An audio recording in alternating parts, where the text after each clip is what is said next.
Hi guys, and welcome to How to Maximize. For today's video, I will show you how to add music to Instagram story. To start, open your Instagram application in your mobile device. On Instagram, tap on the plus sign, and then in here, switch to story on the bottom corner.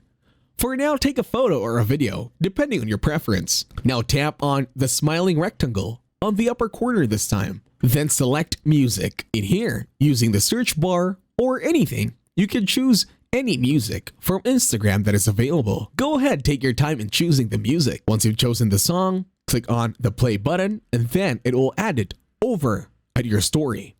Then the next step is to choose which part of the song you're going to be using for your story over at Instagram. Once satisfied, click on done and then you can now post the story as usual. Now head on over to your story.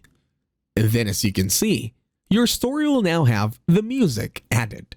And that's it. Thank you very much for watching. Please leave a like, share, and subscribe to the channel.